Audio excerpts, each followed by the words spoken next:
بسم اللہ الرحمن الرحیم۔ سامعین محترم، السلام علیکم ورحمۃ اللہ وبرکاتہ۔ ناظرین، آج کی گفتگو میں کان کے درد کے لیے ایک بہترین قرآنی عمل، ایک بہترین قرآنی وظیفہ آپ کی خدمت میں پیش کرنے کی سعادت حاصل کرتا ہوں۔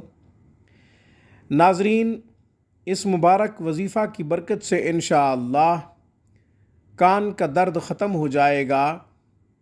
کان میں کوئی زخم وغیرہ ہوں گے تو بھی انشاءاللہ اس مبارک عمل کی برکت سے ٹھیک ہو جائیں گے، اللہ کے فضل و کرم سے اور قرآنی وظیفہ کی برکت سے۔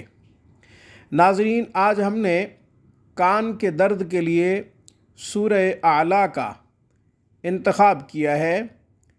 سورۃ الاعلیٰ پارہ نمبر 30 میں ہے، سبح اسم ربک الاعلی الذی خلق فسوی۔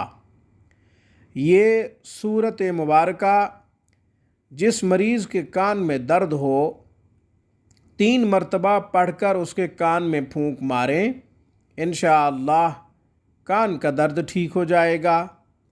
یا پھر وہ دوائی جو ڈاکٹر نے تجویز کی ہے اس دوائی پہ 3 مرتبہ پڑھ کر پھونک مار دیں اور وہ دوائی مریض استعمال کرے۔ کان میں ڈالنے کی ہے تو کان میں ڈالے، کھانے کے لیے ہے تو کھائے، انشاءاللہ کان کا درد جاتا رہے گا۔ مگر ڈاکٹر سے کچھ نہ سمجھے، حکیم سے کچھ نہ سمجھے، سب کچھ اللہ سے سمجھے اور یہی سمجھے کہ اللہ نے مجھے شفا دی ہے اور قرآنی عمل کی برکت سے شفا ملی ہے۔ ڈاکٹر کی دوائی بظاہر ایک سبب ہے، اصل تو قرآن کا کمال ہے۔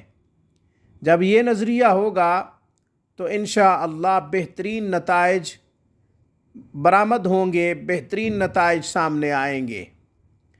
ناظرین، اس کے علاوہ یا سمیعو یا سمیعو یا سمیعو یا اللہ، یہ بھی 100 دفعہ پڑھ کر دوائی پہ پھونک مارے اور وہ دوائی کان میں ڈال لے تو بھی شفا ملے گی۔ اسی طریقے سے کسی کے کان میں درد ہے تو یا سمیعو یا اللہ 100 دفعہ پڑھ لے، پڑھ کر اس مریض کے کان میں پھونک دے، انشاءاللہ کان کا درد جاتا رہے گا۔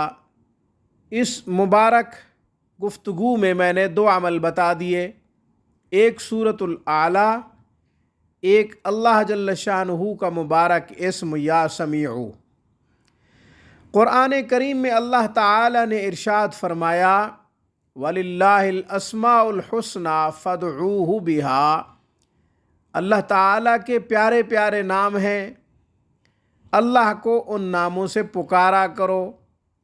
یعنی جب بھی آپ کسی دکھ میں، کسی کرب میں مبتلا ہوں، کسی امتحان، کسی ابتلا میں مبتلا ہوں، تو مبتلا بھی ہی کو چاہیے جو آزمائش میں مبتلا ہے وہ اللہ کو پکارے اس کے ناموں سے، یا پھر قرآنی آیات پڑھ کر دعا کرے۔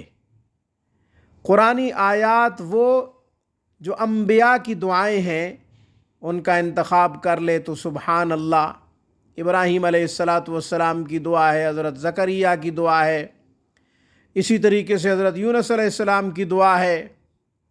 انبیاء کی دعاؤں کا انتخاب کرے، اور اگر گناہوں کا اقرار کرنا چاہے اور اپنی خطاؤں پہ نادم ہو تو احساس ندامت کے ساتھ ربنا ظلمنا، حضرت آدم علیہ السلام نے جو دعا پڑھی وہ دعا پڑھے، ضرور اوپر سے مدد آتی ہے، بشرط یہ کہ ان ذرائع کو استعمال کرے، ان اسباب کو استعمال کرے جو اللہ جل شانہ نے مانگنے کے لیے منتخب فرمائے ہیں۔